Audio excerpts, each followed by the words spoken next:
Get out of here! Welcome to Demasked. My name is Fresman, and today I'm joined by Seraphin, the Midnight Bard. How are you today? I'm doing well. How are you? I'm doing good. Now, did I pronounce that correctly? Is it Seraphin or Serafin? Yeah, people always say it's Serafin, which is no big deal. Let's see. I always pronounce it in the Spanish way, which is Serafin. Yeah. Okay. So how did that name come about? I'm a Dungeons and Dragons player.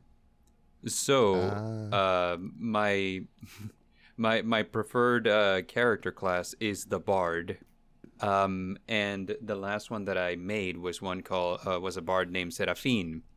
And yeah, whenever I was gonna start telling scary stories on YouTube, I just added midnight in there for flavor. The Afternoon Bard. The Afternoon Bard sounds like he would tell you the events of the day, Just telling you how his day went. Yeah, like updating you on the weather or something. 'Tis cloudy today. It's been rather mild this week. We have a cold front coming in. Yeah. Oh, if the weatherman was presented as a bard, that would be amazing. He has to sing what's it called? The forecast for the upcoming week. Oh yeah, he has the lute Yeah. in front of the green screen. That's right, and he gets like really into it, with the enunciation and with the pause for dramatic effect and all that. Just overall, I mean, like the weatherman here has it pretty easy. I'm in Texas, so it's usually like it's gonna be hot and it's gonna rain somewhere. So if he added just a little more showmanship, I might stick around and watch it a lot more. Well, that's how it is here in Oregon, because the running joke here is that you can never actually predict the weather.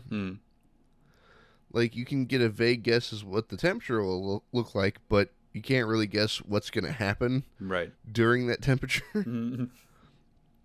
So it's usually like, yeah, it'll be like 70 degrees out, possibility of rain, even though he's like, where he's pointing, there's no clouds. He's like, yeah, there's still a possibility of rain. Yeah, I mean, it's in some places it's a little more complicated than others, I would imagine. I mean, Oregon is also next to an ocean, so I mean, that just throws all kinds of variables in there. Yeah. So I mean,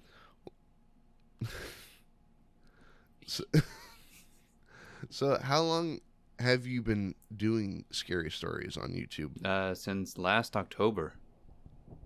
Yeah. What made you want to? Let's see. Complicated story, really. Firstly, it kind of started out with I used to listen to a lot of scary story narrators on YouTube. The Dark Somnium was my favorite. Okay. So, I had Mr. Creepypasta and all that. But, mostly I would Dark Somnium was on my feed like almost every day.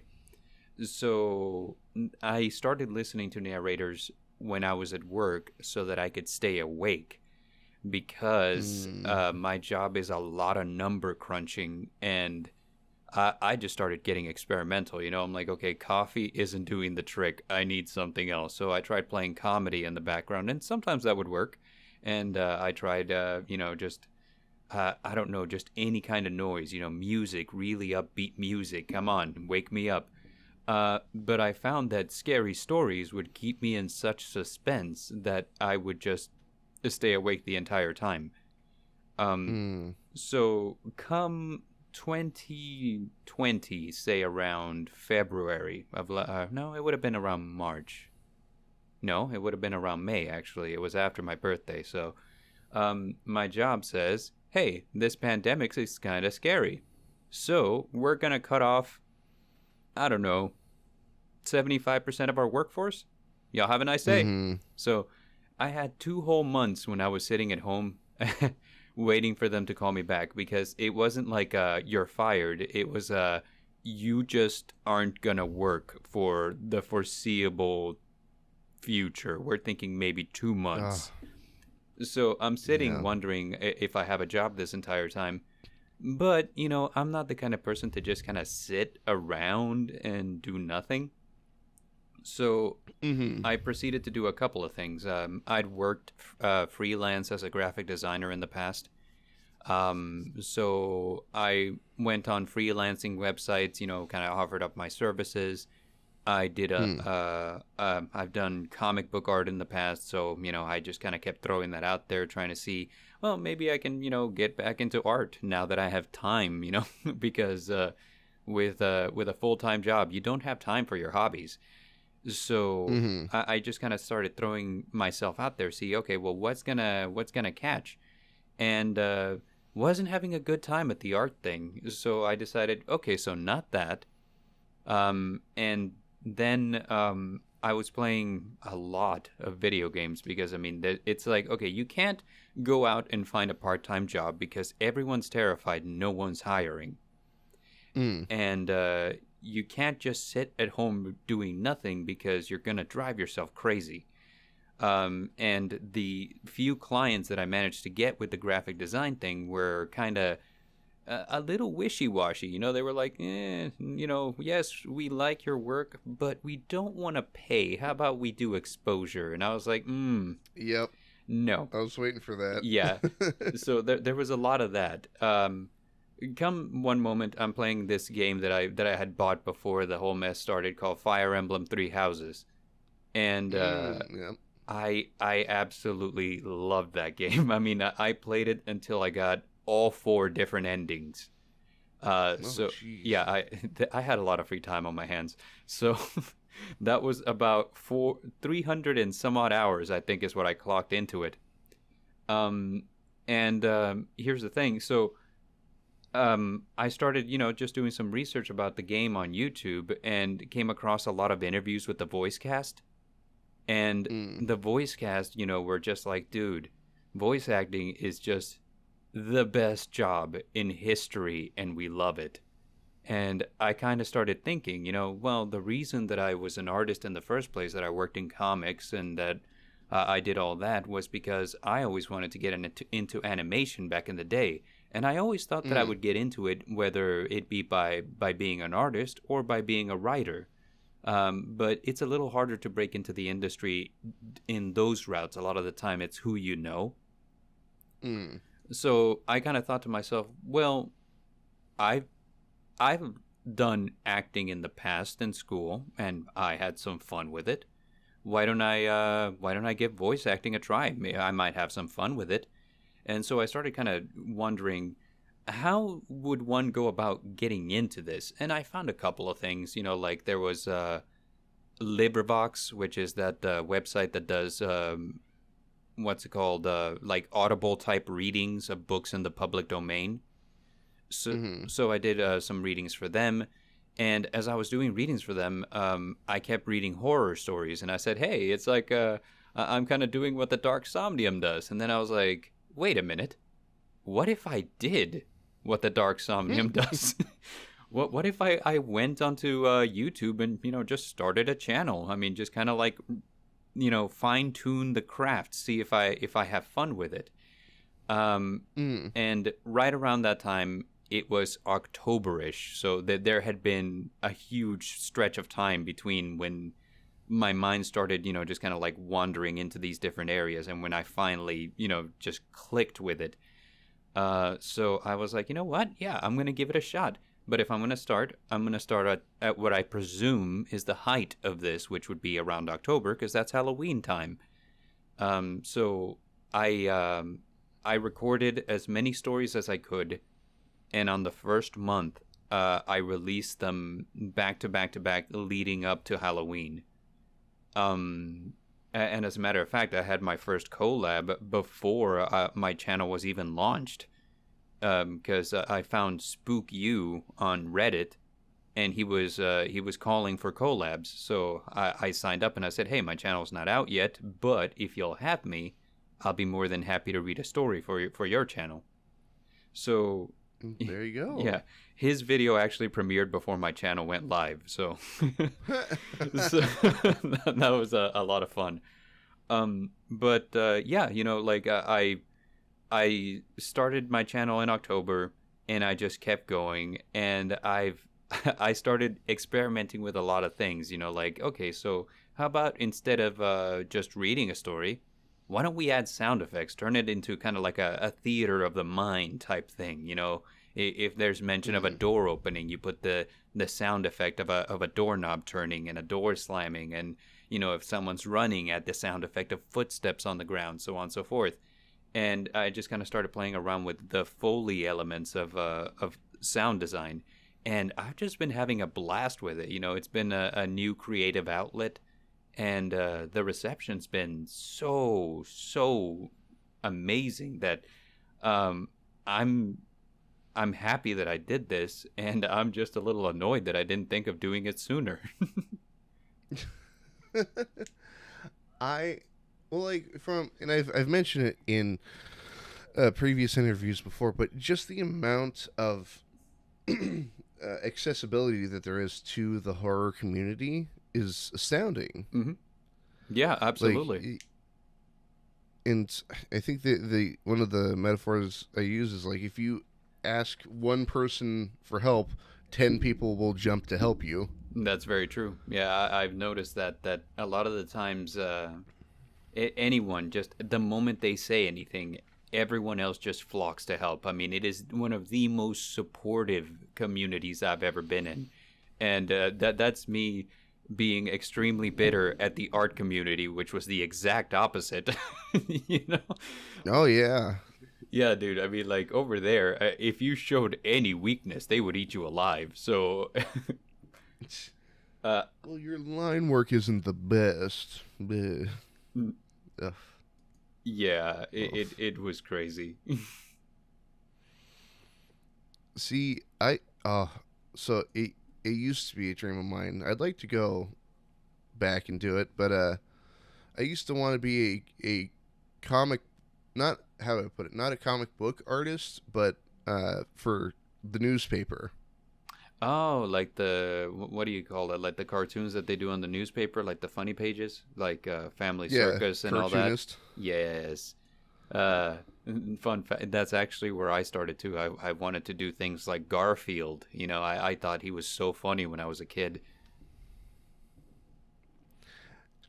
Now, this is a side point, but have you seen Lasagna Cat?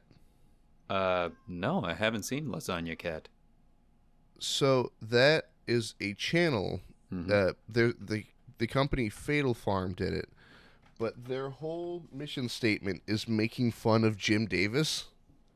Oh wow! But to the point where, oh my god! So I'm not gonna say what happens at the end, but there's a 4-hour video that is if I remember, it's called Sex Survey Results. Oh wow! And essentially, they had a hotline that you could call, where you tell them your name, and then you tell them how many partners you've been with over the span of your life up to that point. Okay, right? Okay, I'm with you. And it's presented in this like repetitious, like character answers door. There's like a mannequin outside that gives your recorded answer. Mm-hmm. And that goes on for 4 hours, and then at the end of the 4 hours slides so hard into a fever dream that it is like, it's like watching a nightmare. Oh my gosh. It turns into one of those like really trippy YouTube rabbit hole type things. Something like that. Oh yes. Nice. I'm not saying watch it, but I'm saying watch it. I love those things. You know, it really shows that, you know, like some people will put all their effort into their creativity, and it's just, you just love to see it. Well, so that, if I remember, that was a live stream when that first came out. Oh, really? Specifically the the survey results. Well, it was just the video playing. Oh, I see. Just sick. There we go. Had a cough. But they, me and a group of friends watched that together. We sat there for 4 hours. Oh, wow. And I remember at the end of the video, it was just all of us screaming at the same time. Oh, I love it. We're like, hey, the scene changed. Oh no. Oh God. Yeah. Time well spent. I love it. I mean, if you don't want to sit through 4 hours of video, you could also look up Nightmind's video on it. Oh, I love Nightmind. I recently just finished watching their, what do you call it, Paranormal Paranoids video. I haven't seen that one yet. Is it any good? Yeah, it's pretty good. I actually think that it went from being like this. I don't want to spoil it for you, but it is really good.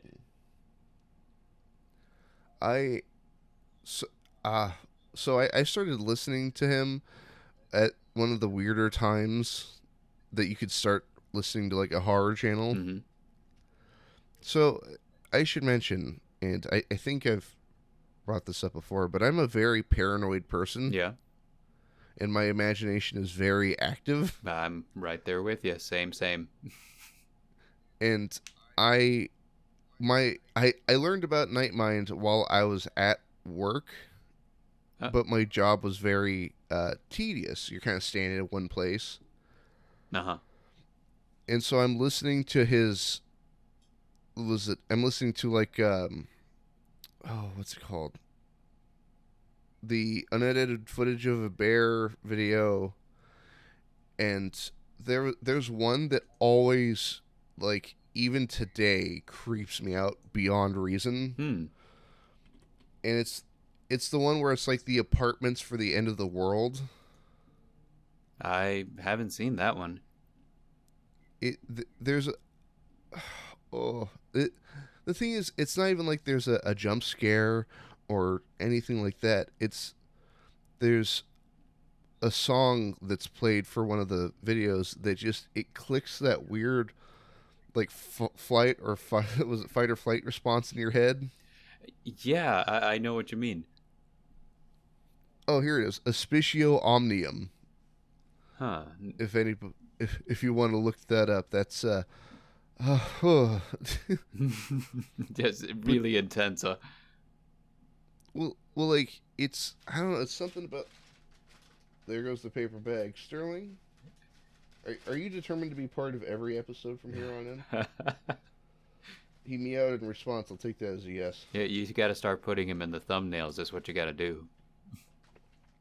I gotta retake that Christmas photo. I don't know if you've seen on my Twitter that photo of me holding him under his arms. No, I haven't actually. I'm gonna have to check that out. I've been meaning to retake that, but I don't know where my sweater vests went.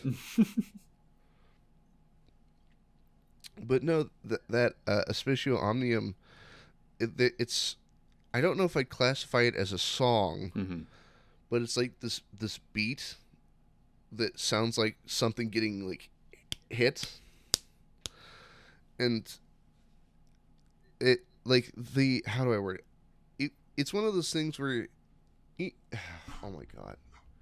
All right, are you familiar with liminal spaces, which apparently have gained popularity in the last couple months? Nope. What is that? So from what I can determine, a liminal space is a place where your brain thinks that there should be people, but there isn't. Oh, weird.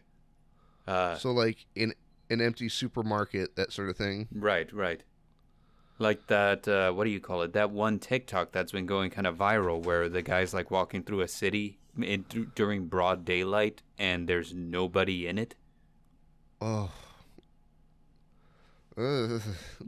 See, that's one of my greater fears is complete and total isolation. Yeah, I can imagine. That sounds like a living nightmare, to be honest. Well, the thing, like, how do I word it? Like being stuck inside with everything that's going on outside. That sort of isolation is fine. Mm-hmm. I can stay in my room because there are other people in the house. But if it's like the middle of the night and I'm home alone, Mm-hmm. like that's yeah, I get very paranoid. Yeah, I know what you mean.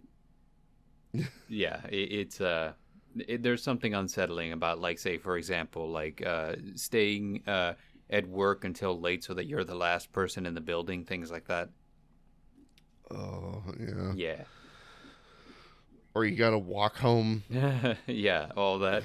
Like in a neighborhood that's just particularly still. I know what you mean. Dude, I had that one night, and it was it was that kind of silence where you can't even hear people's like dogs outside. Ooh, that's I don't know, man. Like shoot. You always hear in paranormal like stories, like when people go out camping and stuff, that the world has just kind of like this certain background sound to it, and the moment it goes silent is the moment that things get really scary. Like you hear like all these tales of people out in the woods for a hike, and there's birds singing, there's the sound of insects, and then just out of the blue, like they get this feeling like they're being watched, and suddenly everything in the forest goes quiet. There's no insects, there's no wind through the trees, no birds, nothing. And the way they describe it, this is one of the most terrifying experiences you can have. And just mentioning it right now is giving me goosebumps. Just the very thought of it.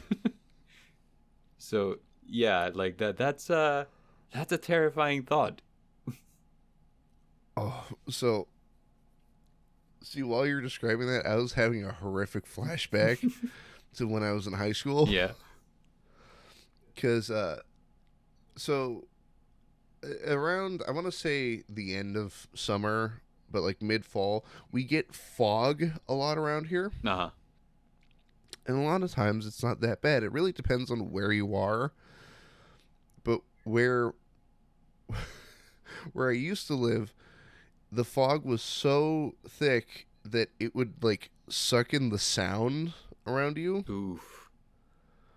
And so it's like you're wearing earmuffs Ugh. and walking through fog. Oh, that just sounds wrong. Yeah, and I'm like, I like Silent Hill, but I'm willing to, accept that those nightmarish creations are not real. I'm more terrified of just like a person sprinting out of the fog at me. Yeah. I can see why that would be terrifying. Just the thought of it is just, oh my gosh. Don't like it. Yep. Yeah. Before they before they brought me back to work, we used to go down to the office. We had an office building here in the city. Now we all work from home permanently, so I don't go anywhere. But our latest shift was one that started at 3 in the afternoon, and it went all the way until 11 at night. And Oh, jeez. yeah, so we're the last office in that office building with people there every night. And man, I can't tell you how many times it's like, okay, gotta go home. And the most terrifying thing that you have to go through that day is that walk through the silent building all the way until you get outside. When you get outside, there's the sound of traffic. There's people walking around. There's a supermarket next door to the building, so the supermarket's always got stuff going on there. There's people outside, there's talking, there's music. But until you get outside, it's almost like you're in a completely different dimension, because it's so quiet, and this is a place that would normally be just full of people.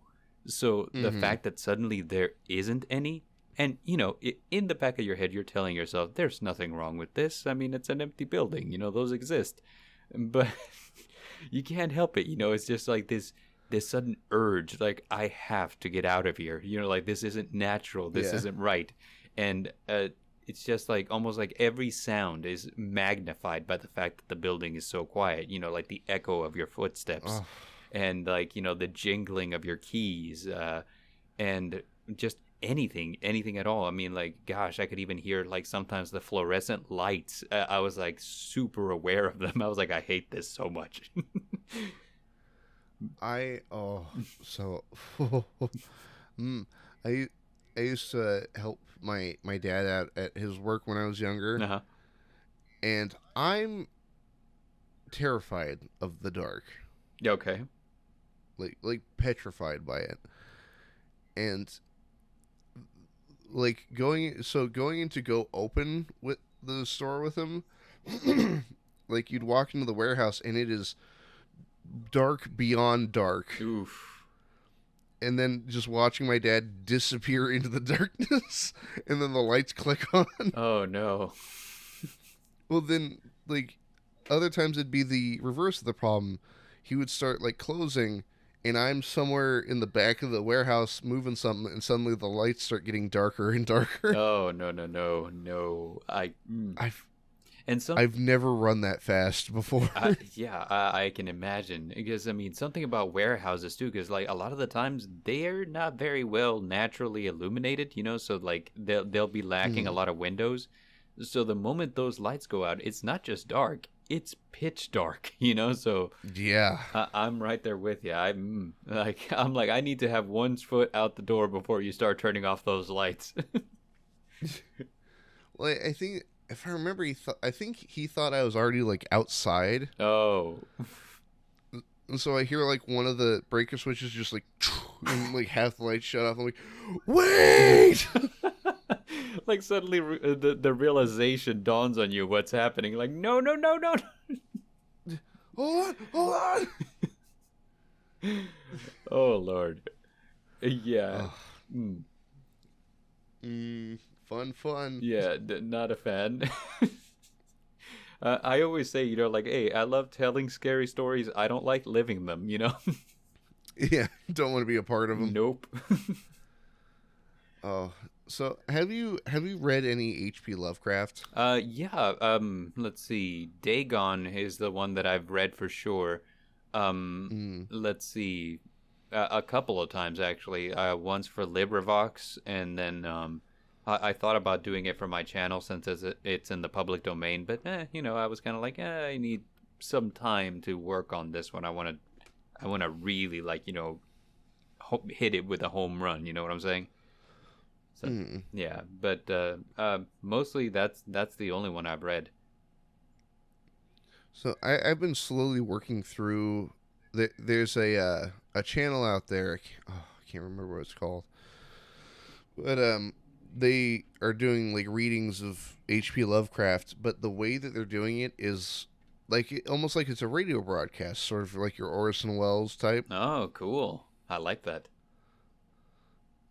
And it's just, the guy's like, I arrived in the town of Innsmouth, and I made the mistake of starting to listen to that at like 3 a.m. Oh no!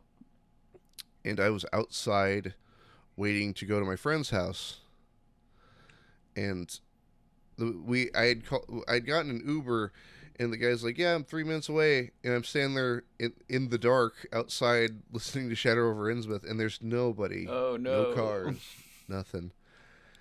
And he's describing like this citizen he's encountered, how it's this person's malformed, fish-like features and all this. Yes. And I hear a street over something go. Oh man.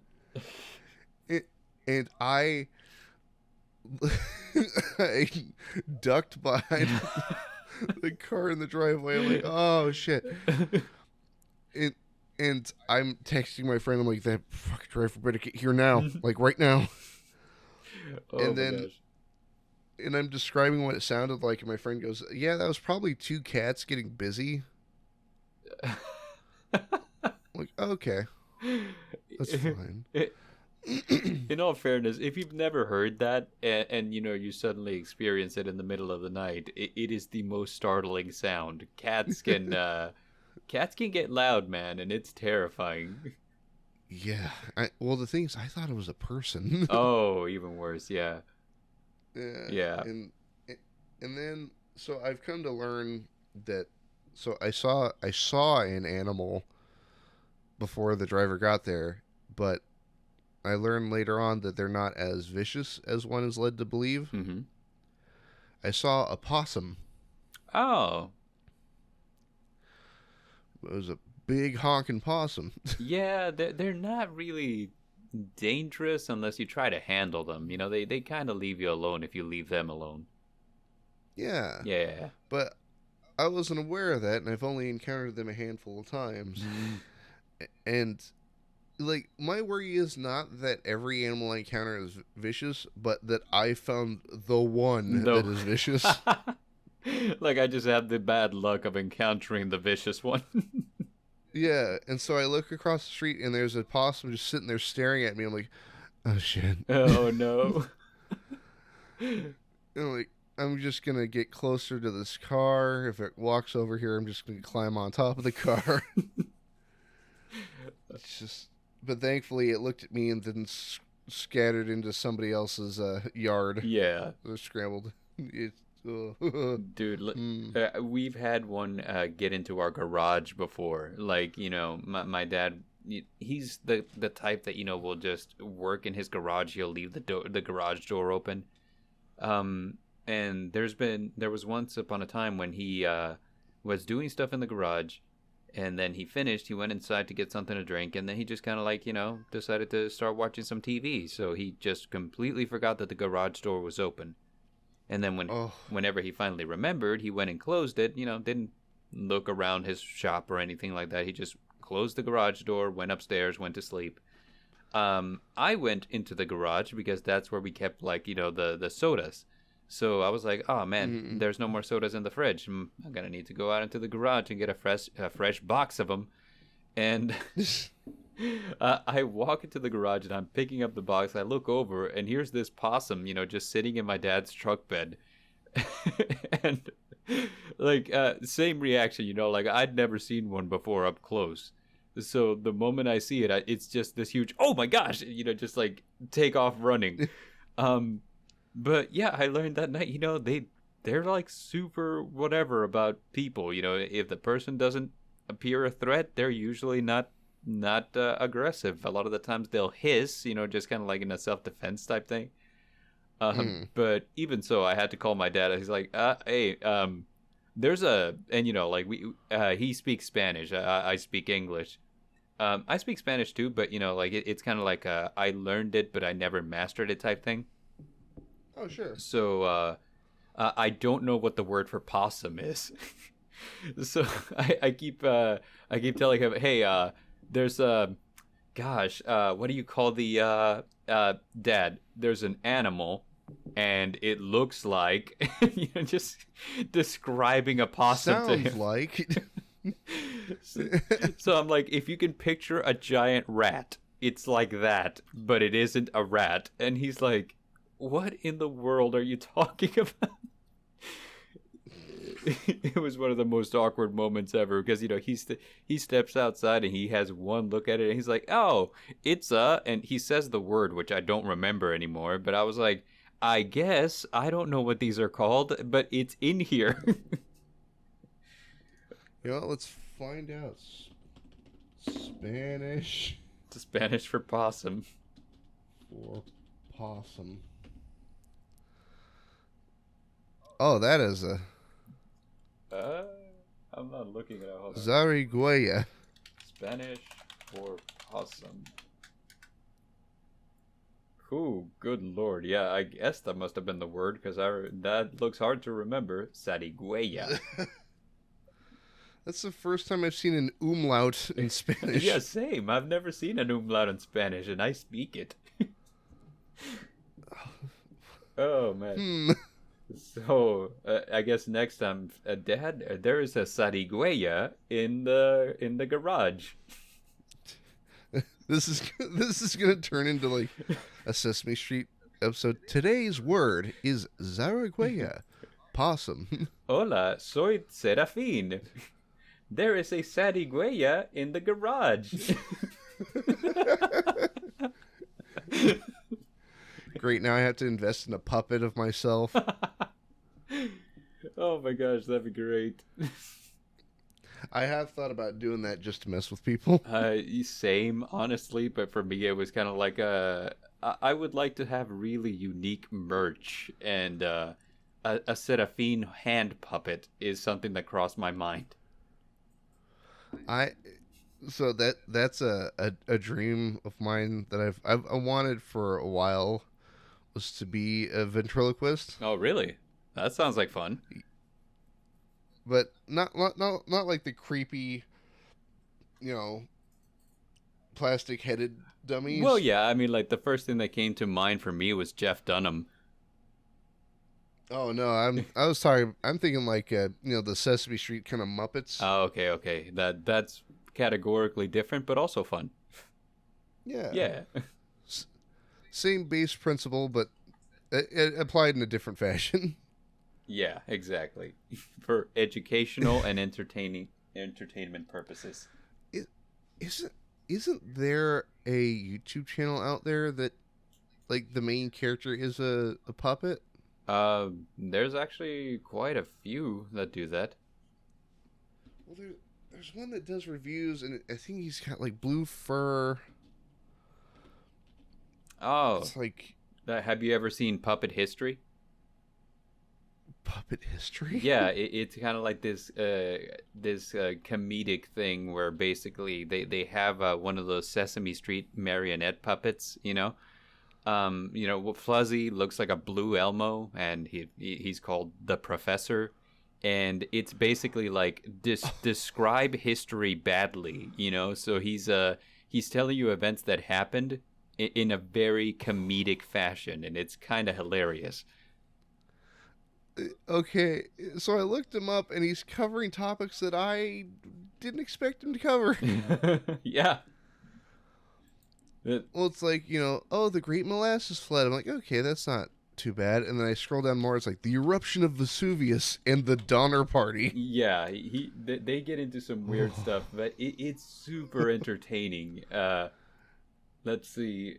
Gosh, like for me, since I'm a huge samurai nerd, like for me, like the history of the samurai and just the samurai aesthetic is just something that really appeals to me. So they have an episode on Musashi, who's a famous undefeated samurai master and slash philosopher. Like me, whenever I was a teenager, I mean, I read through his Book of the Five Rings like 16 times. I mean, I was like, in Musashi's head. But they did an episode on Musashi, and it's the most hilarious thing I've ever seen in my life. I'll have to give that a gander. Yeah. Because I've never seen this before. I'll have to definitely. I highly recommend it. Well, that and just how intense the gaze is from. Yes. Oh man. Well, that's another thing that creeps me out is when people stare at me. Oh my gosh, you mean like kids? Yeah, or just like people I don't know. Like if I'm on the bus or something. Oh, I got you. And they're just like I look over and they're just not blinking, just burning a hole in the side of my head. Yeah. I mean, with grown-ups, I kind of have this thing because I would do this thing when I was younger where I would just like zone out. You know how you do whenever you're like just lost in thought. Oh yeah, I've creeped people out with that. Yeah. So you zone out and you're just kind of like staring off into space. I had this nasty habit of always like staring off into space in the general direction where people were standing. So, it would be kind of like this weird moment where they're talking to each other, and then one of them points out like, "Hey, that guy's staring at us," and then all of them would turn to me and be like, "Hey, what are you looking at?" And then I snap back to reality. I'm like, "I'm sorry, what?" So whenever I catch like somebody just kind of like staring in my general direction, that's immediately where my mind goes. It's like, oh, well, he's probably lost in thought and doesn't realize that I'm sitting here. So like I'm usually like wave, hey, Well, But I made I made a guy really uncomfortable once on the bus yeah. because I've got a really good deadpan, but also a resting like bitch face, and so I'm staring out like the side window because there's nobody sitting across from me, Mm. and I'm gone. I'm miles away. Mm. I'm thinking about whatever action movie or video game I'm gonna watch/play when I get home, and I'm like staring at my own reflection. But then I realize we're at a stop, and there's a guy outside the bus Mm-hmm. talking to his friends, and I've been staring directly at his head this Oh. entire time. and he's like talking to his friends, and I can see him just kind of like glance over and like look back because I haven't moved the entire time. Oh no. And I immediately become aware, but instead of doing anything to fix it, I'm like, I've already gone too far. Right. I need to. I'm like, I need to just hold still, wait for the bus to move. I'm like, I need to double down until this is over. Gosh, delectfully awkward. I love it. Well, Completely unrelated, but Uh-huh. you're gonna get a kick out of this one because it's God. kind of along the same lines. So I guess a little related, but whenever I was in college, this was around the time when Blockbuster Video was going out of business. Mm-hmm. So they had this sale where they were getting rid of a lot of stuff inside their store, the Blockbuster in my college town. So I went there with, my Christmas money, and I was like, what can I buy for myself? Thinking movies, video games, whatever. Instead, I left with cardboard cutouts of Captain America, Iron Man, Thor, so like the big standing ones, it looks like they're like the size of a person, but it's the character, Um, and I went to my college apartment, and I thought, what would be great? I'm gonna put these out in the windows, so like in my window, I am going to put Iron Man or Captain America or whatever, just so that people can tell that a Marvel fan lives in this apartment. And there was so many complaints to the office saying that there were people in my windows staring at people out out on the street. Because, they can't make out that it's a character, and they sure as heck can't make out that it's cardboard. So, all they're seeing is silhouettes in the window that are staring intently. And, so the college keeps calling me, or not the college, but the leasing office, and they keep saying, hey, you need to tell whoever's in your apartment right now to stop staring out of the window, and terrifies the heck out of me, because I'm like, no one's. There's nobody else here. I know. I'm like, no one's in my apartment right now. I'm in class. There shouldn't be anyone there. And they're like, well, there's 3 people in your apartment. They're looking out of the windows, and at the moment, the thought of the cardboard standees doesn't even cross my mind. So I'm just thinking there's people in my apartment. So, you can imagine. I go there and I'm unlocking the door with the most amount of care, and I'm just like, it took me a while to make the connection, So because I guess in my head I thought people can tell that these aren't people; these are cardboard, So it's not crossing my mind that that's what they were talking about. I'm just like looking around in the closets, under the bed, in the cabinets. I'm like, where are these people hiding? And there comes a moment where I'm looking out the window, and I see somebody walk up and look at my window, and they catch a glimpse of Iron Man, and they kind of like flinch, and then they kind of like take a step back, and then they're like, oh, and then they just keep moving, and I'm like, they're talking about the cardboard standees. Oh my god. So it was an experience. I had to take them down from the window. The apartment wouldn't let me keep them. I used to live in this neighborhood that, like, they people in my neighborhood would do up their houses for Halloween, but like it wasn't anything too crazy. But one of the decorations that somebody had was a face that you put in the window, and it looks like they have like their hands on the window. Yeah. And they left that up year round. And the problem is, the job I was working at the time, I had to leave the house at like 5 a.m. Uh-huh. And so, like, I'm half awake, and it's still dark out. And I look over, and there's somebody staring at me from the window. Oh, my gosh. Just, huh, huh. And then I'm like, I froze, and I'm waiting for it to move, or, like, waiting for it to blink. Yeah. And nothing. I'm like, oh, it's a sticker. At 5 a.m., though, I imagine that woke you right up. Oh, yeah. Well, every once in a while, I'll,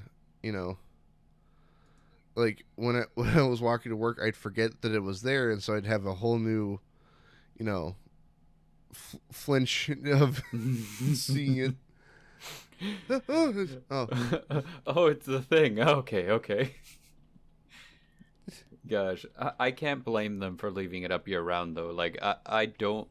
It is my least favorite task to do, to put up the Christmas tree. So, with my latest Christmas tree, I leave it up year round, and I just decorate it for different holidays. It is now officially a holiday tree. So, get this. Okay. My dad used to have this decoration that I think he still has it, but I despise it with every fiber of my being. Oh no. And it's one of those faces that you put in the window. Oh Lord. But instead of it being person sized, it's like the size of a door. Oh wow. Well, it's meant to cover either a large window or like a door that has like glass in it. Mm-hmm. And my dad had one of those doors.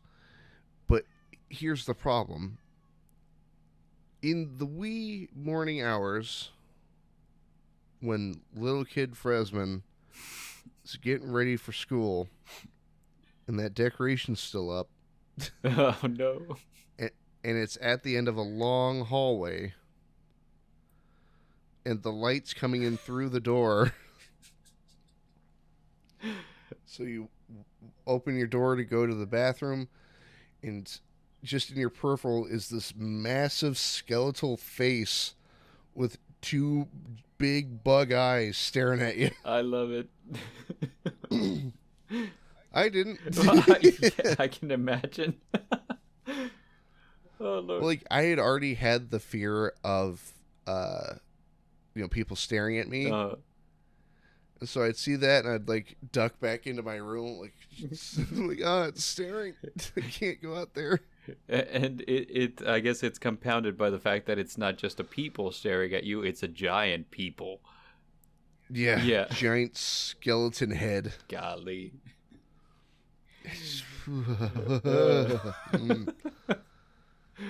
Oh, I think about it from time to time. It's beautiful. I love it. I'll have to text him and see if he still has it. Yeah, you should do that. And if so, I'm gonna start like putting it on like my local grocery store's front door, so it just slides into frame whenever people are leaving. Yes. Oh my gosh. Have you seen those? I just saw them recently where people do pranks with it. They do a cutout of like the ghost from The Grudge, and they'll like put it so that it's peeking from behind bookcases or like from inside desk drawers and things like that. All I can think about whenever I see that is, oh Lord, that would just ruin my day right there. A buddy of mine used to have a cutout of one of the characters from The Big Bang Theory. Yes. I don't know the guy's name. Mm-hmm. It's not Sheldon. Okay.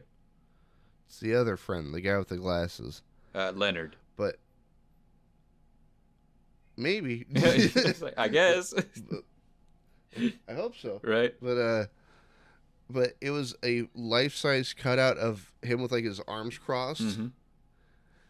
And they put it behind the bathroom door. Oh no. And so you wouldn't see it until you turned around and you look into the mirror and it's like right behind you. I love it. So I'm like, it's the middle of the night. I'm like, I gotta go to the bathroom. They shut the door, turn the light on. I'm like, Leonard, no! It's like, what are you doing in here, Leonard?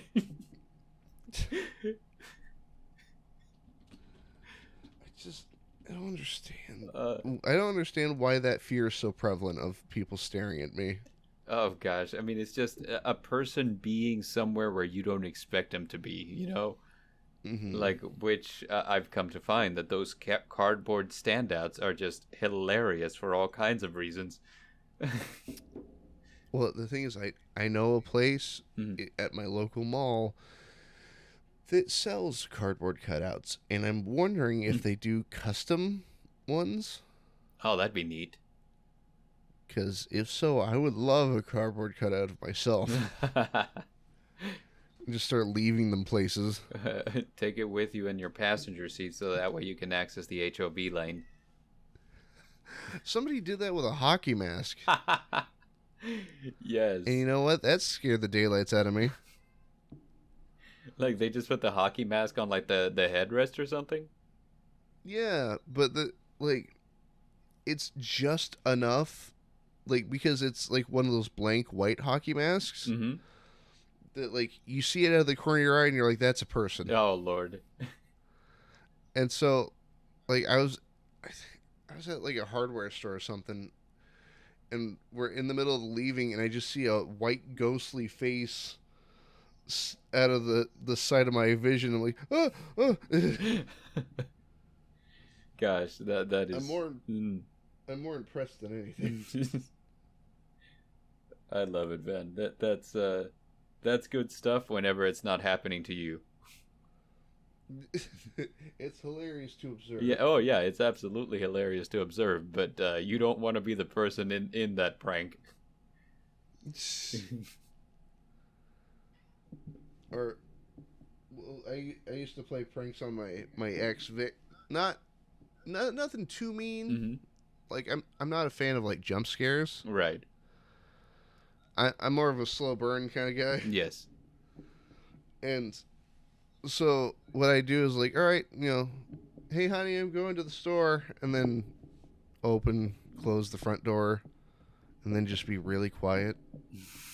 And act like I left. And then I'd like move something in the kitchen.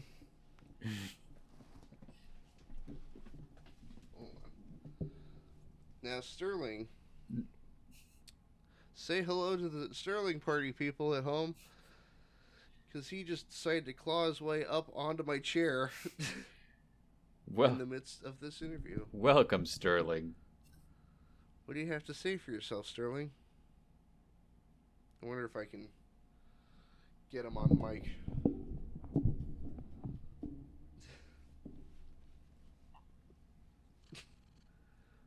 Hold on. Can you hear the purring? No, I can't.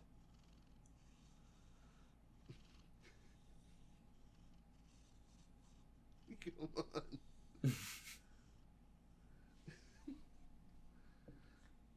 Sterling, I know you're mad at me for picking you up. Hold on. You know what? I'm keeping this in the interview. You're going to be a star, Sterling. Yes, absolutely. Sterling is an integral part of the show going forward.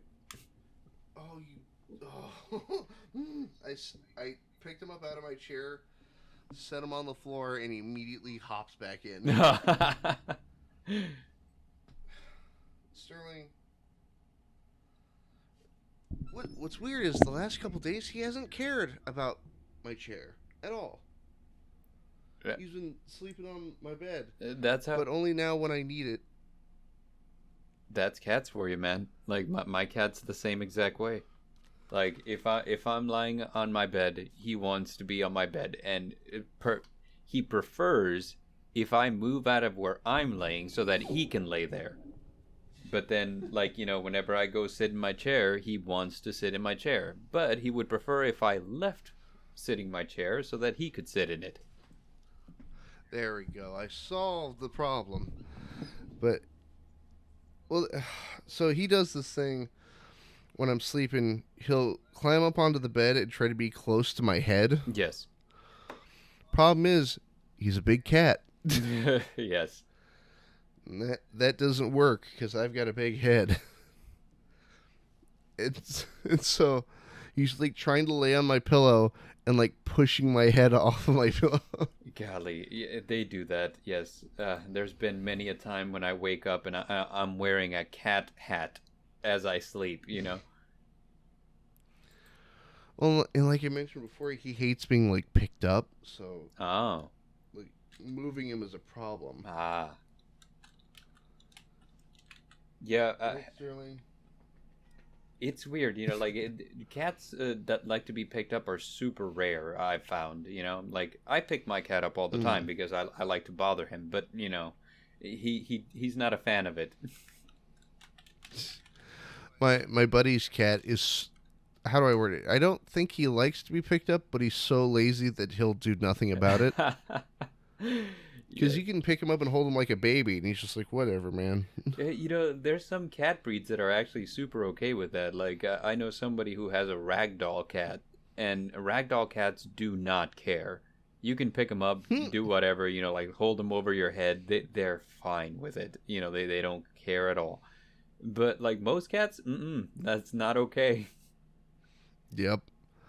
Well, I will say for all the things... Ow! Yep, it just happened again. Cool. Just scratched me. Ow, Sterling. So he's slow when it comes to, like, running or rolling over. Mm-hmm. But when it comes to his two front paws, he's quick. Real quick. Just real lightning fast. Oh, yeah. He's laying on his back just staring at me from the floor. It's like, I will remember this human. You know what? Future me in editing, I just snapped a photo of him. Future me in editing, please put this in the video. Yes. Somehow, some way.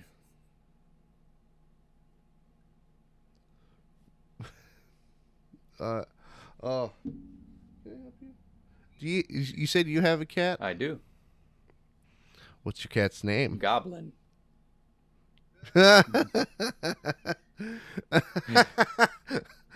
That's a hell of a name. It is a hell of a name. My mom was actually the one to give it to him because, what do you call it? When we got him, I mean, he's got kind of a complicated history because his parents were just kind of like feral cats. They're just kind of out there, like domesticated cats, but they were outside cats. They didn't belong to anybody. They were just kind of strays. Sure. And he was part of a litter, but he was sick, so the mom abandoned him. Just kind of left him to die. So my girlfriend at the time took it upon herself to rescue him, and so that entailed was we had to take him to the vet. We had to get a lot of medications for him. He was constipated, so we kind of had to give him laxatives and things like that. But he's also a newborn kitten, so he doesn't know how to poop. So we kind of have to hold him over the litter box until it happens. And there's a whole lot of stuff until finally, he gets over his sickness. He starts, looking like a cat. And this entire time, the plan was, after he's better, we're taking him to a shelter, and that's the end of that. But you when you nurse a small animal back to health, whether you like it or not, you own that animal. So, Mm. he's still got kind of like these stray instincts, where he's just attack everything on sight, Mm. and just chase everything. Like he doesn't have like house cat manners, is the way I like to put it. So Mm. one time, my mom's kind of very sickly, so one time she's at the hospital, and they allowed me to bring in some pets because my mom loves my dog, so Mm. I'm bringing in my dog to see her. But on that same day, I have the cat with me, so I kind of have the cat in the carrier and a dog on the leash. And Mm. so I bring in the dog, and the dog sees my mom, and they're just so happy to see each other. And the nurse is just like, oh, like this is fantastic. I love seeing this. Mm. Like owners reuniting with their babies. And I was like, yeah, that's grandma for my dog. So she's absolutely in love with her. And then I tell my mom, hey, we rescued a cat, and here he is. Would you like to see him? And then she says, sure. So I open the carrier and I put the cat. And by the way, at this point, he's still a kitten, so he fits in the palm of my hand. Mm. So I put him on her hospital bed, and my mom kind of like reaches out to try to pet him, and the cat's first instinct is, I'm gonna latch on and I'm gonna bite. So Mm. it's immediately what he did is, he like leapt at her arm and then just kind of like latched on with his claws and starts biting. And he's a small kitten, so he's doing no damage. My mom's like really more entertained than anything. She's like, wow. But she's like, why is he such a goblin? And I was like, well, that's his name from now on. So ever since, he's just been Goblin. That is adorable. Yeah. Yeah, my girlfriend wasn't a fan of it. She was like, no, I do not want him named Goblin. I was like, Oh yeah, yeah, I was like, it's stuck now. I mean, that's his name. it's too late. Yeah. Well, I had to. Was it Sterling? That's been his name since we got him. Oh, yeah? Okay. So, like, you adopted him or something and he just came with a name? Yeah, we my ex's sister had him, but she had like too many pets in the house at once. Oh, I see. And I got a so this was poorly planned out, I should mention. I was only I was only told the possibility of getting a cat after we had gotten the cat. Mm-hmm. And so I got a phone call on my way home from work. It's like, so how do you feel about adopting a cat? And we had already been wanting to get a cat for a while. So I'm like, I mean, sure, I guess. And my ex goes, great. He's already at the house. What's the cat's name? It's like, oh, his name's Sterling. I'm like, is he a gray cat? She's like, how'd you know? He's named Sterling. I wonder. Yeah. And the whole ride home, I'm like worried that I'm not gonna like that cat. Mm-hmm. And then I walk in the room, and he's a fat cat. He's always been a fat cat. Okay. And so I walk in, and he's like laying on his side, and he like looks up to make eye contact with me, and I just go, oh no, I love this cat. Oh yes, I love it. And he's my kind of guy. He's low maintenance. Yeah, absolutely. And that's kind of the same mentality I got here with my dog, because look, whenever I went out to the shelter that day, I wasn't planning on adopting a dog, and especially not a puppy. But they had puppies out there, and all of them were super rambunctious, and just like want to run, want to play. And my dog was just off in a corner. She was a super fat dog, and she just didn't want to do anything. So I was just like, you know what? You're just my type. You're coming home with me. I think we're gonna get along. Yeah. super low maintenance. I mean, like, she's been in the room with me this entire time. She's just laying in her corner. If I had let Goblin in here, Goblin would have been destroying everything. So he's got to stay out of the office when I'm in the middle of things. I used to have a cat named Booker, Mm. like Booker T or Booker DeWitt. Right. And I got him from our local shelter, and I physically cannot go into those dog kennels anymore because my heart can't take it. Same. I mean, it is a sad sight. And but I got a glimpse at one of the ones closest to like the door that has the window, you know. Yeah. And it's a dachshund, a wiener dog named Cinnamon. I love it. And but it's like, I'm looking for a home to spend the rest of my days because I'm very old. I'm like, my heart. Oh no. And I'm like, I don't have anywhere to put that dog. And so as I'm filling out the papers for Booker, who went by we had to rename him because I didn't like his original name, which was Bart. Oh yeah, no, that feels a little ill-fitting for a cat. Well, then he's like a completely white cat. Like if he were like a yellow or blonde cat, I can kind of understand that. Yeah. Because Simpsons, Bart whatever. Simpson, yeah. Yeah, but it's like, yeah, this is Bart. I'm like, and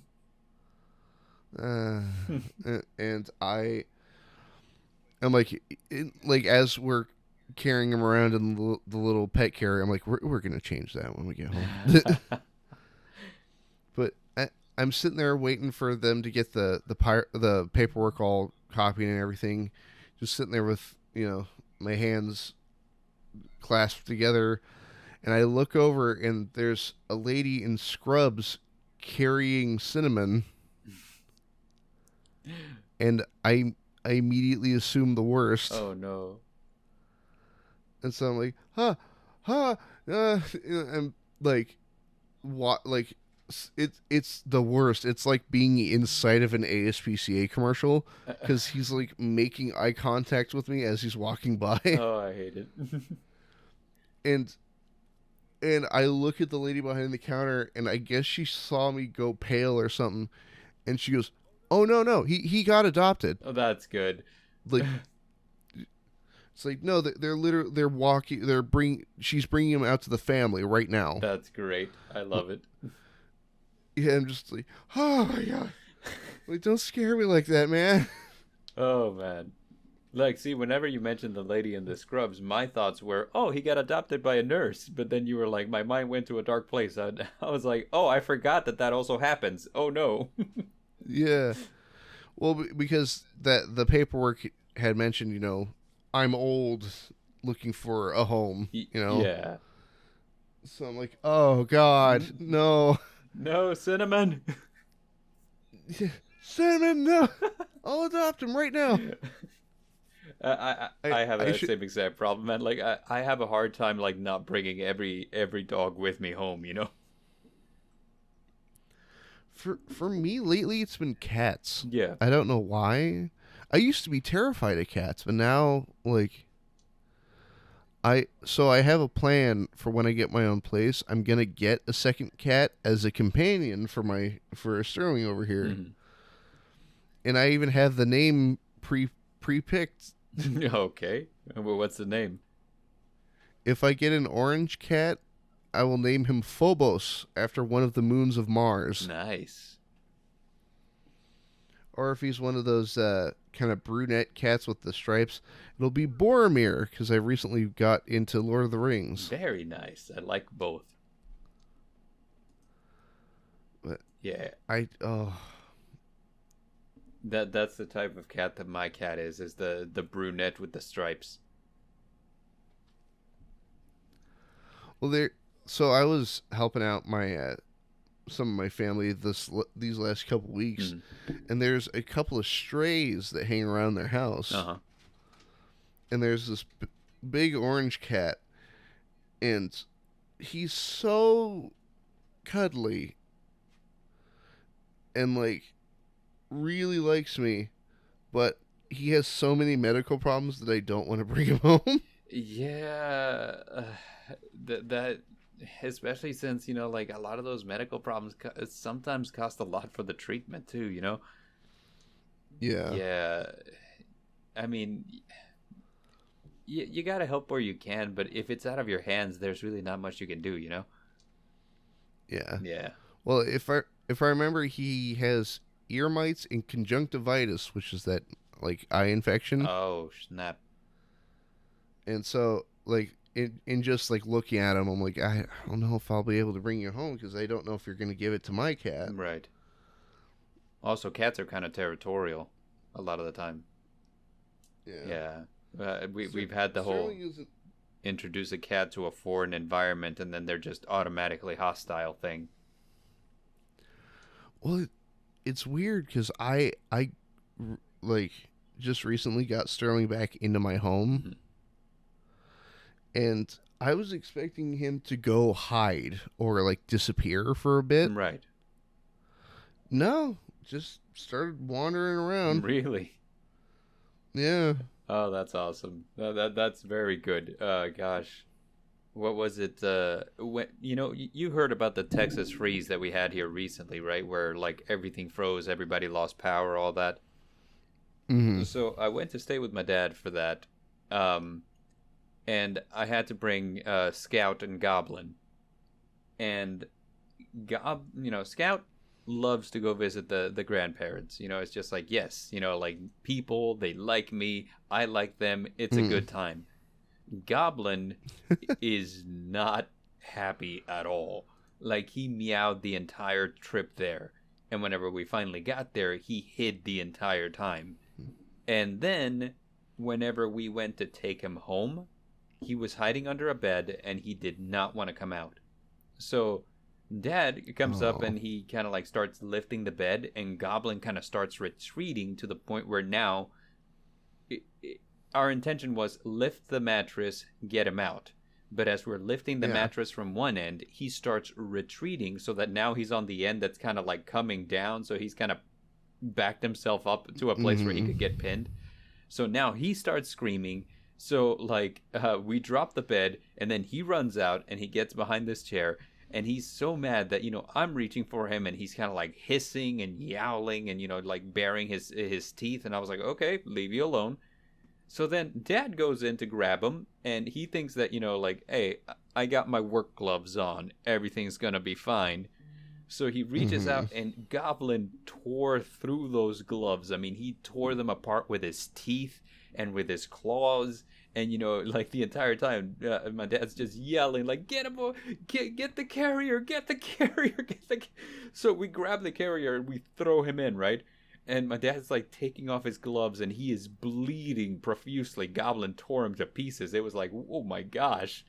And the entire time he's in the carrier, he's just like making angry noises, just like so mad. And the moment we got him back home, I opened the carrier.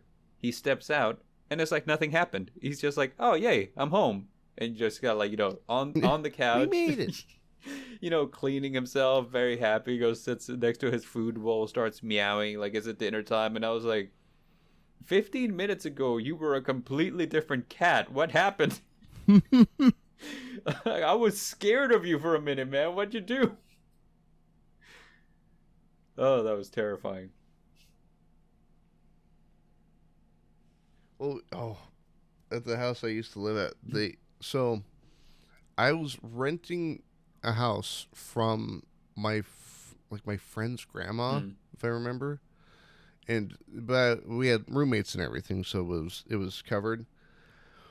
But there was a cat that used to belong to the previous owners who had sort of left him behind, but it wasn't because they didn't want to take him, it's because he didn't want to leave. Oh, wow. And is a little black cat named Patrick, and that cat is the most resilient cat I've ever seen. Really? Like, Because how do you mean? because he'd stay outside no matter what the weather looks like. Oh, weird. But the thing is, we can't figure out where he goes. Because we'll leave food out for him, of course, but like, Right. there was a point where it got like below freezing, and there's ice everywhere, and he's still just like sitting on top of a car. I'm like, what? I'm like, how the? Like, where do you go? Oh my gosh. His survival instinct is on point. Well, we were thinking like he's got to be staying like in somebody's car or something somewhere. Right. And like we've tried bringing him inside, but he just does not want to be inside the house. How weird. You know, like normally cats wouldn't pass up an opportunity to go inside, but I mean that is a little odd. But, you know, they are resourceful though, so I mean, like I imagine he knows exactly where to go whenever it gets cold and all that, you know? Yeah. Well, I'm thinking it might be like a neighbor's shed or something. Right. But no, like, no matter if it's scorching outside or below freezing, he's always out there meowing at you. To me, it just became like talking to the neighbor. Just walk outside, I'm like, "Hey, Patrick." No. That's Patrick. He's my neighbor. Yeah. Like, he lives out here. Yeah. And somebody was like, "Why didn't you bring him inside?" I'm like, "We've tried." Yes. Like, the farthest I've gotten is like picking him up and bringing him inside, and then he immediately hissed at us and ran back outside. Like, I don't know what you want. He just wants to say hello and then go about his day. Yeah. He's got work to do. Yeah. And Patrick's got important business to attend to. I mean, he did once catch a mouse, Really? but he left it in the walkway. Oh. Like, and so I'm walking outside to go to work, and I look down, and there's half a mouse. I'm like, thank you. Patrick looking at you from off in the distance, being like, "Hey, little something for you." A little repayment for feeding me. Oh no. Cats are strange. Strange creatures. They are strange creatures, that's for sure. If I recall, I read a joke where, so apparently the Egyptian term for a cat is a mau, like M-A-U, and somebody went like, they were probably given that name because that's the one sound that they make. Right. And it's like, just imagine some guy in ancient Egypt walking up to a cat and it's like, "What are you?" And the cat goes, "Mau." He's like, "Awesome." Cool. It's like, as you wish.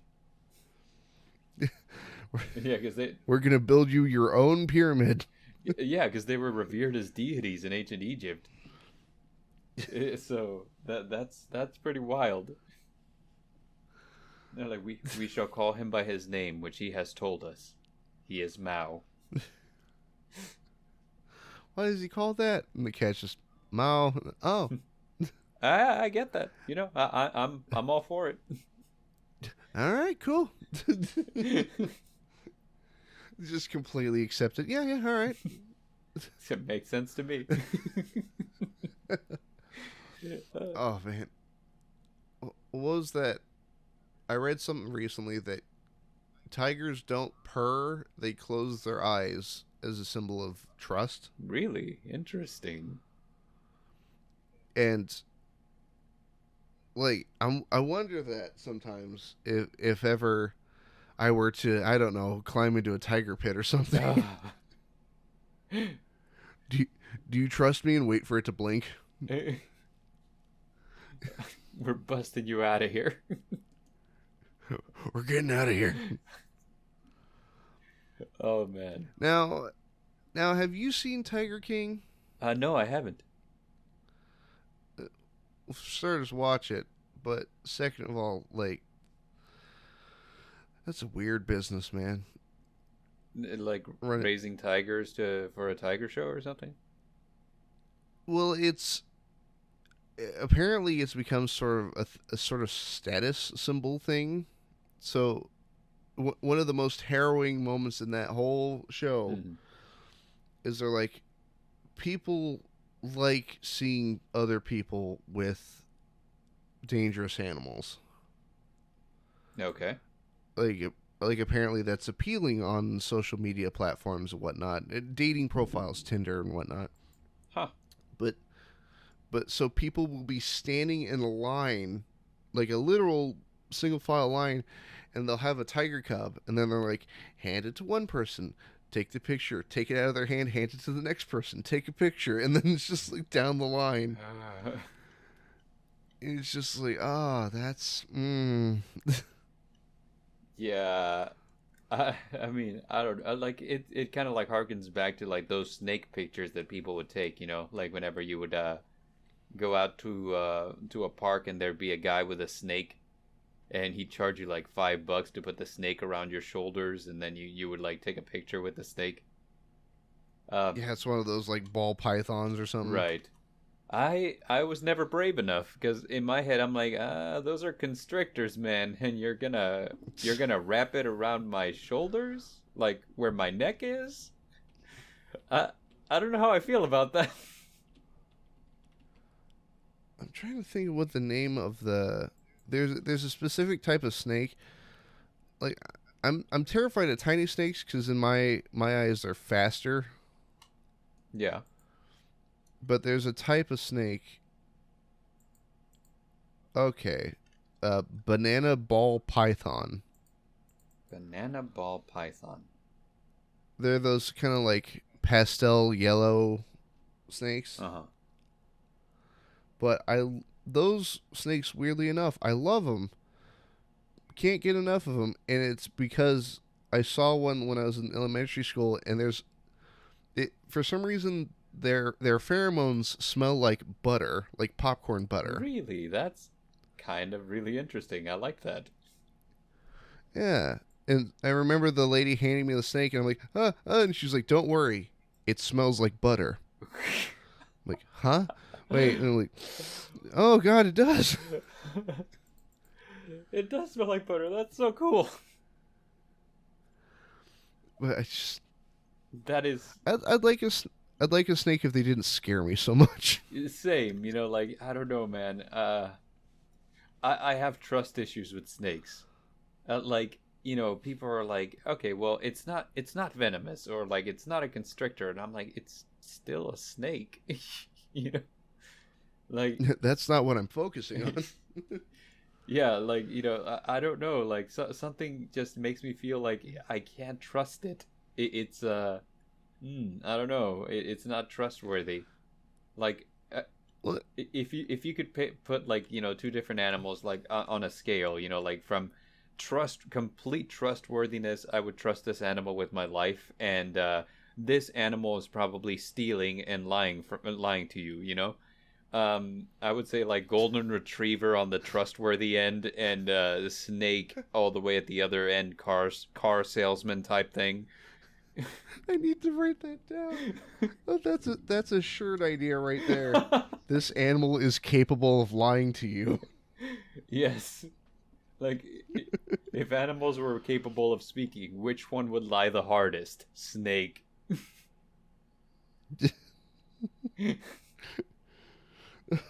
Hold on, I gotta write that down.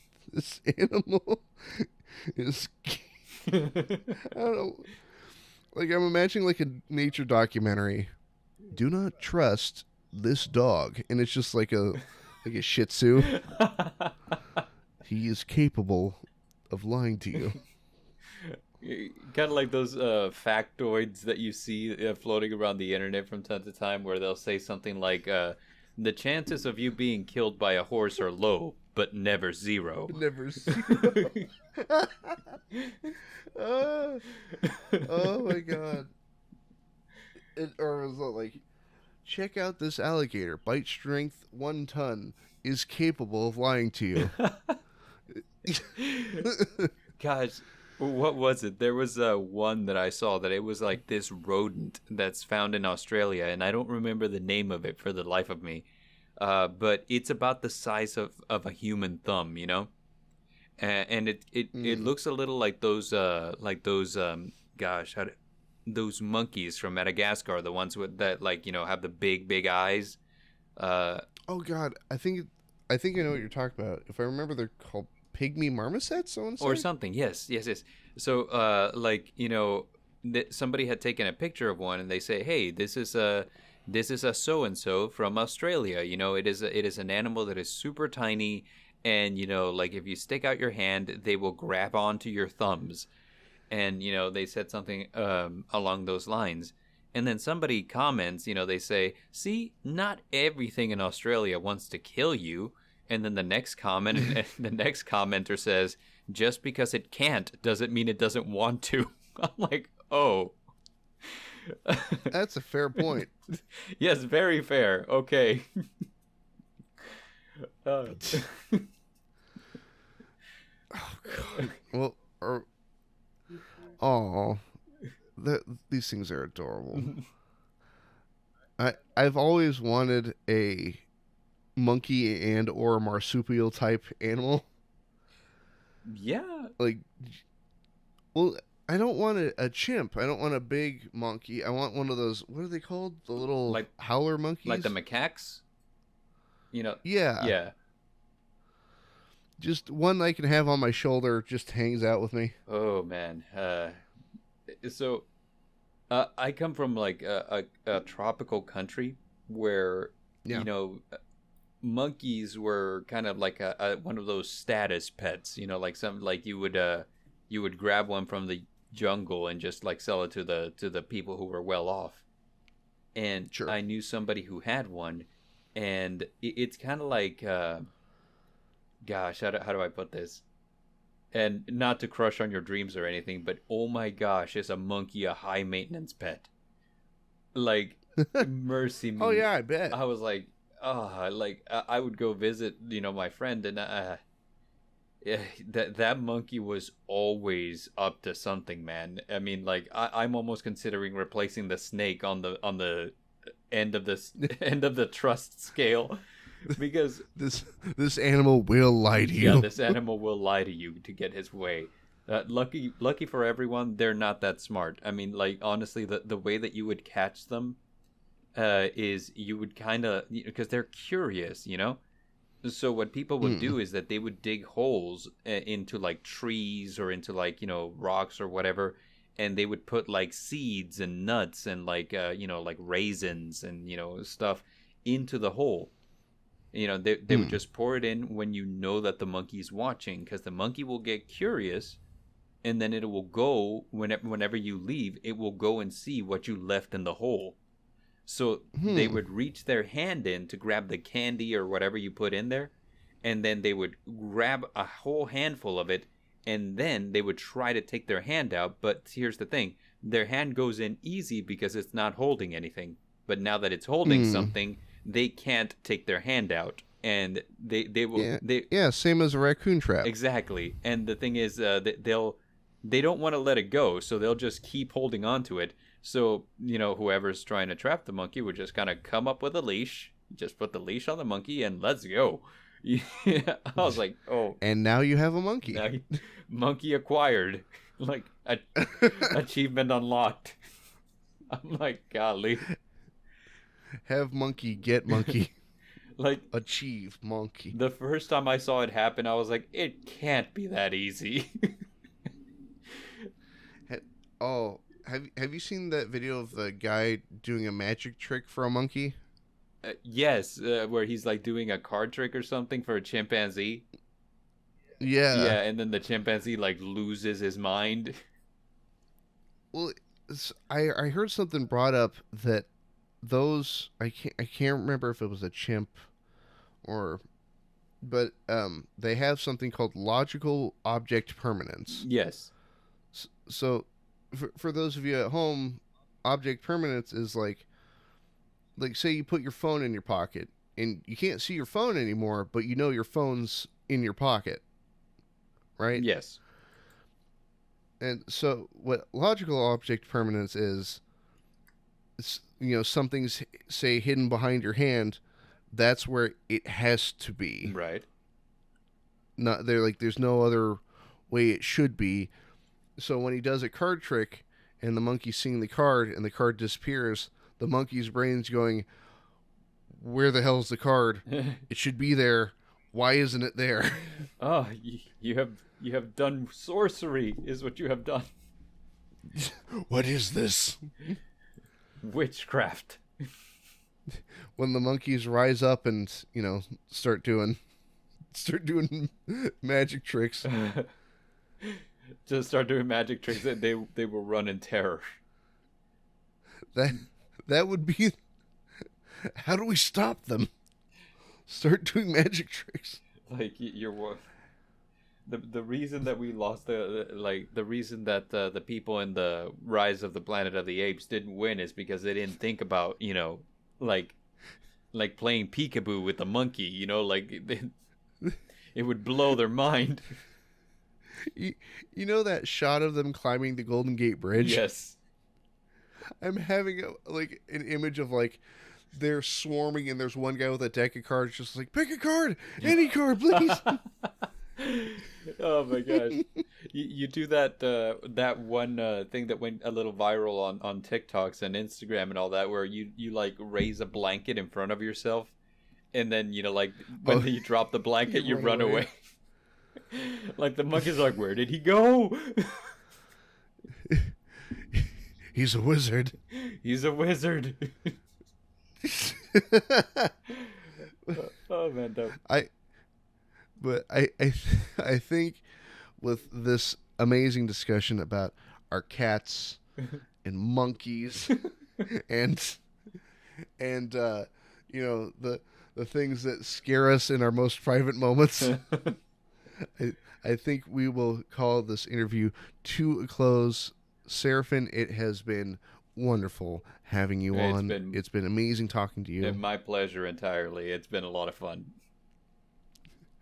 And for you wonderful party people at home, please consider checking out Seraphin's channel. There will be a link in the description below. Seraphin, is there a video that you are particularly proud of that you would like to have put in the description? Oh, man, let me think.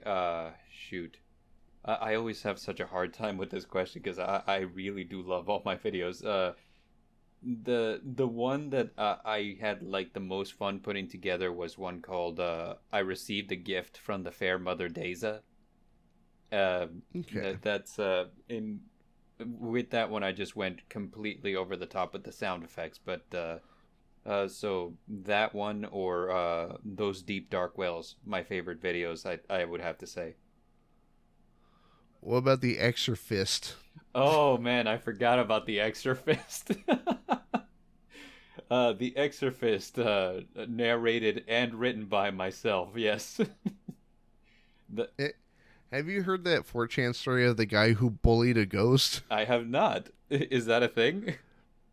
Yeah, apparently it was this gym bro that accidentally they used a Ouija board and he had something attached to him. Mm-hmm. And so he just went around disrespecting any holy thing he could find just to annoy the ghost. He's wandering around his house snapping Ouija boards in half.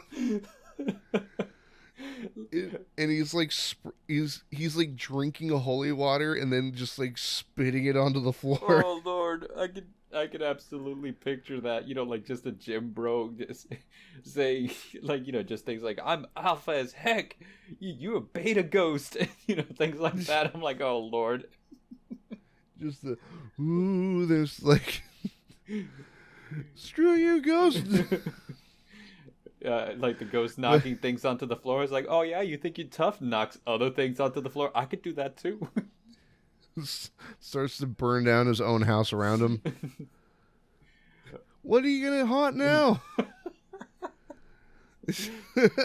Oh, this ghost is weak sauce.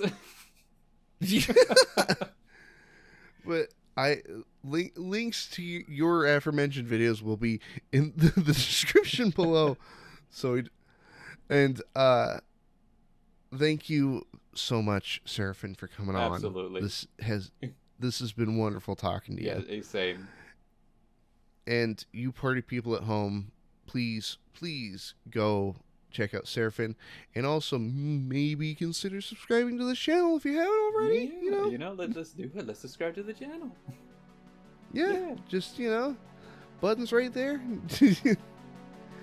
But with that, this has been Demasked. My name is Fresman, and I hope all of you have a wonderful day.